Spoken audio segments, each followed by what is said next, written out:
नमस्कार, आपका एनडीटीवी में स्वागत है। केंद्र सरकार के 11 साल पूरे हुए हैं। इन 11 सालों में केंद्र सरकार ने बहुत से माइलस्टोन हासिल किए हैं और इसलिए केंद्र सरकार अपने मुख्यमंत्रियों और तमाम केंद्र सरकार के मंत्रियों के जरिए देश में अपने कामकाज के प्रचार के लिए लोगों को वहां पर कन्विंस करने के लिए जा रही है। हमारे साथ मध्य प्रदेश के मुख्यमंत्री डॉक्टर मोहन यादव हैं। उनका रुख करते सीधे बहुत बहुत स्वागत है डॉक्टर मोहन यादव जी आपका।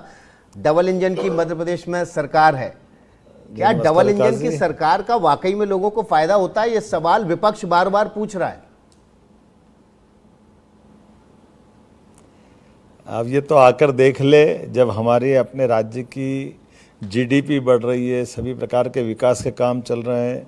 माननीय प्रधानमंत्री जी की मौजूदगी में हमने अपने विश्व के पहले नदी जोड़ो अभियान केन बेतवा लिंक योजना के लिए 1 लाख करोड़ के काम का भूमि पूजन किया। पार्वती कालीसिंध चंबल योजना के साथ राजस्थान पे काम किया है।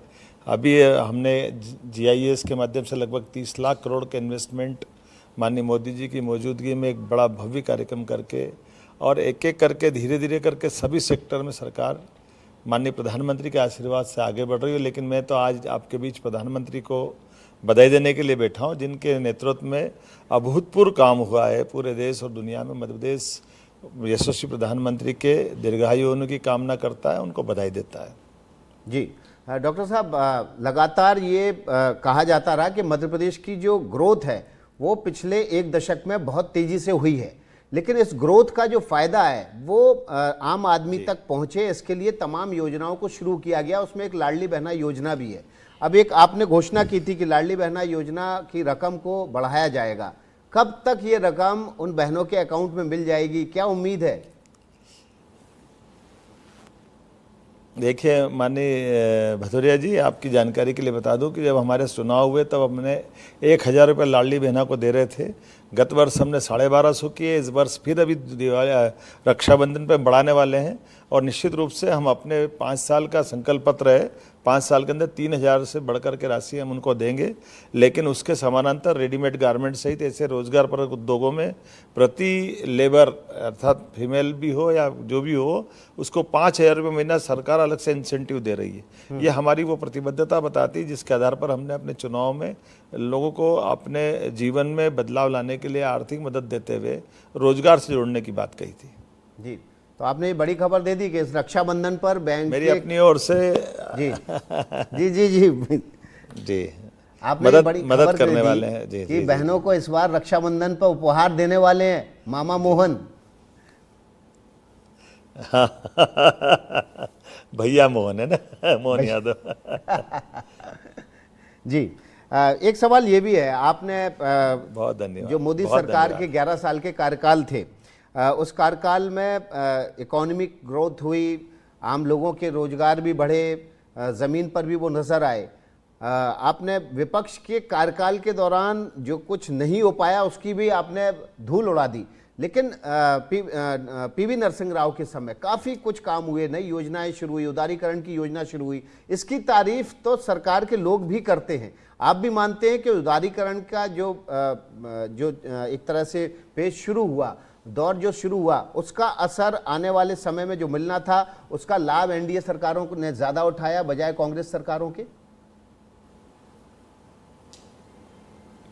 देखिए, अभी तो 11 साल पे बात करना चाहिए। मैं सहमत हूँ आपसे। नरसिम्हा राव जी की सरकार में अतीत की कांग्रेस की गलतियों को सुधारने का काम उनके समय हुआ है, लेकिन अभी तो हम ये मान के चल रहे हैं कि एक ऐसे अभूतपूर्व प्रधानमंत्री काम कर रहे हैं जिनने सब क्षेत्रों में जो बदलाव किया है। खास करके अभी तक जितने भी सरकारें बनी पहले, वो सरकारों के एक संकट थे, वो अपनी कॉम्प्रोमाइज़ के आधार पर अपनी सीट बचाने के लिए सरकार चलाते थे।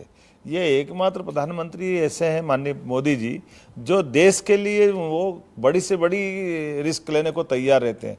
अब चाहे जीएसटी को लगाने का मामला हो, धारा 370 के हटाने का प्रकरण हो, हमने सबने देखा है, या देश के दुश्मन आतंकवादियों से निपटने के तरीके हों, या अमेरिका के साथ अभी व्यवहार अच्छा होता है, लेकिन वहीं रूस से अगर तेल खरीदना तो अपने रुपयों से रूस से भी तेल खरीदने में देर नहीं करते हैं। ये नेशन फर्स्ट की जो पॉलिसी अपनाई माननीय मोदी जी ने, वाकई ये अद्भुत है और इससे हमको बहुत सारी सीख भी मिलती है और सबक भी मिलते हैं कि एक व्यक्ति चाहे तो कितने कम समय में कितने प्रकार से बदलाव ला सकता है। जी, एक बड़ा जो फैसला था मोदी सरकार का, वो पिछले सेशन के दौरान हुआ और वो फैसला था जातीय जनगणना का। इससे पहले आमतौर पर नीतिगत तौर पर देखा गया कि बीजेपी इसकी खिलाफत करती रही थी। आपको लगता है कि जातीय जनगणना से जो देश के आम आदमी तक उसका जो हिस्सा है वो पहुंचाने में फायदा मिलेगा? देखिए, दोनों बातें हैं। मेरा ऐसा मानना है प्रधानमंत्री ने सोच समझ के निर्णय लिया है, लेकिन ये हमको नहीं भूलना चाहिए, राहुल गांधी भले ही कुछ भी कहें, उनके लिए ये उनके नाना जी ने ये इसको रोका था। 1953 में जातिगत जनगणना 1936 से चालू हुई थी, और अगर रोकने का किसी का नाम है तो वो राहुल गांधी जी का है, उनके परिवार का है, कांग्रेस पार्टी का है। लेकिन माननीय मोदी जी ने सोच समझ के पार्टी को भी सहमत किया और पार्टी की लाइन घोषित रूप से हुई। तो ये अगर वो करने का श्रेय है तो वो एकमात्र मोदी जी की हिम्मत है कि वो इस दिशा में आगे बढ़ रहे हैं। जी, डॉक्टर साहब, अगर केवल मध्य प्रदेश के कंटेक्स्ट में बात करें तो इस 11 सालों में मध्य प्रदेश की जो विकास रेखा है वो कौन कौन से क्षेत्र हैं जहां पर बहुत लाभ हुआ? अभी हाल ही में देखा हमने कि दतिया में और इसके अलावा सतना में 2 नए एयरपोर्ट खुले हैं, लेकिन पिछले 11 साल की अगर विकास यात्रा की बात करें तो मध्य प्रदेश को किन क्षेत्रों में सबसे ज़्यादा लाभ हुआ है? देखो, मध्य प्रदेश के अंदर हमारे सारे रेलवे स्टेशन पे, डबल लाइन पे, ब्रॉड गेज लाइन पे, मीटर गेज लाइन पे, एयरपोर्ट पे, मेट्रो ट्रेन पे, हमारे मेडिकल कॉलेजों में, खास करके पहले मेडिकल काउंसिल ऑफ इंडिया रहती थी तो मेडिकल कॉलेज की परमिशन ही नहीं मिलती थी। हमारे माननीय मोदी जी के आने के बाद हमारे 10 मेडिकल कॉलेज से आज 30 मेडिकल कॉलेज चल रहे हैं। तो ये हमारे 20 मेडिकल कॉलेज बढ़े और वर्तमान में 2 साल के अंदर हमारी सरकार ने टारगेट किया कि हम 50 मेडिकल कॉलेज तक ले जाएंगे। हमारी नई शिक्षा नीति के बलबूते पे 55 मेडिकल हमारे पीएम एक्सीलेंस कॉलेज हमने खोले हैं। बिजली में हम सरप्लस हुए, पानी में सरप्लस हुए, एरीगेटेड एरिया हमारा बड़ा है। माननीय मोदी जी के नेतृत्व में लगातार जिस प्रकार से पारदर्शिता के साथ धनराशि के, जीएसटी के बाद के राज्यों का उनके हित की जो चिंता की गई है उसका बहुत बड़ा लाभ मध्य प्रदेश को हुआ है, क्योंकि देश के मध्य में होने कारण से हमको सभी प्रकार की संभावना पे अच्छे से काम करने का मौका मिला है। इसलिए हेल्थ सेक्टर में भी हमने ज़बरदस्त बदलाव किए हैं, टूरिज्म सेक्टर में भी ज़बरदस्त बदलाव आए हैं। टूरिज्म में हमको बहुत ज़बरदस्त मदद माननीय मोदी जी की सरकार के माध्यम से हुई। जी, डॉक्टर मोहन यादव जी, केन बेतवा जो लिंक परियोजना थी वो बहुत दिनों से सुनते आ रहे थे और शायद हमने अपने बचपन से सुना होगा इसको। अब इसको ज़मीन पर उतारने का जो बात आई है वो आपके कंधों पे वो जिम्मेदारी आई है। क्या आपने इसके लिए कोई लक्ष्य रखा है कि ये इस लक्ष्य तक इसको हासिल कर लिया जाए? देखिए, हमने समय सीमा में उसका भूमि पूजन, हाँ जरूर ये हमारी बुंदेलखंड की जीवन रेखा के रूप में काम करेगी। ये कांग्रेस ने 20 साल तक इसमें अड़ंगे लगवाए, लेकिन माननीय मोदी जी के आशीर्वाद से अटल जी का सपना साकार हो रहा है।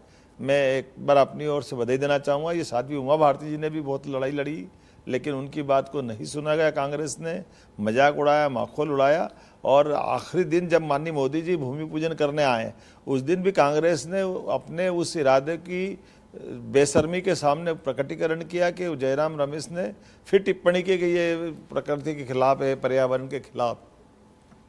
तो मैं मान के चलता हूँ कि मोदी जी के 11 साल के उल्लेखनीय कामों में मध्य प्रदेश को ज़बरदस्त लाभ मिला।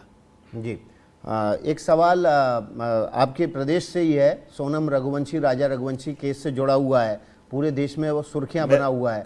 आपको लगता है कि युवाओं के बीच जिस तरह से ये विकृतियां आती जा रही हैं, ये एक सामाजिक समस्या है और इसके निस्तारण के लिए सरकार को अब आगे आना चाहिए? देखिए, ये बात बिल्कुल सही है। ये सोनम रघुवंशी का जिस ढंग से प्रकरण आया, ये हम सबके लिए सबक भी है और परिवारों को भी सबक है कि इन सारी बातों से समाज में आने वाली विकृतियों का क्या दुष्परिणाम होता है। तो हमको बहुत बारीकी से सारी बातों का ध्यान रख करके संबंध भी बनवाना चाहिए, जो संबंध विभाग संबंध में बदलते हैं, और बच्चों को भी इतनी छूट देना चाहिए जिस प्रकार से इस ढंग की घटनाओं के हमारे लिए दोबारा ऐसी कोई घटना ना आए। मैं मान के चलता हूं कि ये सबक सभी के लिए ध्यान में आएगा। जी, एक वक्त ऐसा भी मैं आपको धन्यवाद देता हूं, बहुत बहुत धन्यवाद। आखिरी एक सवाल, क्या एक और 2 कार्यक्रम और चल रहे हैं मेरे समांतर रूप से, जी जी जी आखिरी एक सवाल आपसे लूँगा। पुलिस आरक्षक भर्ती में अभी आपने देखा कि आधार कार्ड में नंबर हेर फेर करके और वहाँ पर एक फर्जीवाड़ा करने की कोशिश की गई। आपने हमेशा जो है किसी भी अधिकारी या किसी भी भ्रष्टाचार के खिलाफ कड़े एक्शन लिए हैं। क्या आपको लगता है कि इस मामले में भी कड़े एक्शन लेने की ज़रूरत है? देखिए, हमने तुरंत इसमें एक्शन लिया है। आप मान के चले पुलिस भर्ती में 1 लाख से ज़्यादा बच्चे भाग ले रहे थे। 2023 में हमारी सरकार बनने के पहले इसकी एग्ज़ाम हुई थी और एग्ज़ाम होने के बाद इसका जो फिजिकल टेस्ट भी हुआ और ये ज्वाइनिंग करने के लिए जब जा रहे तब भी हमने बारीकी से दोबारा इसकी तस्दीक भी की कि कहीं कोई गलती नहीं होना चाहिए। तो आपको ध्यान में होगा इतने बच्चों में भी हमने 1 लाख से ज़्यादा बच्चों के बीच में भी अलग अलग ज़िले के एक एक दो करके ऐसी कई लोगों को कम लगभग 18 या 20 बच्चे इसमें जिनने गलती की है उनको पकड़ने का काम किया और ये एक पूरे देश में हमारे द्वारा पकड़ने का एक नया प्रकार आया है ताकि कई लोगों को हम भेज रहे हैं ये तरीका कि कहीं कोई किसी प्रकार से भूल से भी चूक नहीं होना चाहिए और योग्य लोगों का नुकसान नहीं होना चाहिए। जी अपराधी आजकल डॉक्टर साहब बहुत हाईटेक तरीके अपना रहे हैं अपराध को अंजाम देने के लिए। क्या आपको लगता है कि अब इस तरह की भर्ती प्रक्रिया में शुरुआत से ही इतनी हाईटेक प्रक्रिया कर दी जाए कि शुरुआत में अगर ये गलती पकड़ जाए तो किसी एक काबिल योग्य उम्मीदवार के साथ अन्याय ना हो? ये बिल्कुल सही बात है और इसीलिए ये जो नए तरीके लगाते हैं तो अब तत्परता से साइबर अपराधों पे तो हमारी सरकार मध्य प्रदेश में बहुत तेज़ी से काम कर रही है और देश में मिसाल बन रही है। अभी ये वास्तव में कानूनों के सुधार की दृष्टि से भी साइबर अपराध की दृष्टि से भी मध्य प्रदेश ने बहुत आदर्श काम किया है और हम इसी 0.00 भी कोई को बर्दाश्त नहीं करेंगे। चलिए बहुत बहुत धन्यवाद डॉक्टर मोहन यादव जी एनडीटीवी से बात करने के लिए। 11 साल केंद्र सरकार के पूरे हुए हैं। इस मौके पर डॉक्टर मोहन यादव हमारे साथ जुड़े और उन्होंने कहा कि केंद्र सरकार के काम से न केवल देश में एक विकास की नई लकीर खींची बल्कि मध्य प्रदेश को भी इसका काफ़ी लाभ हुआ है।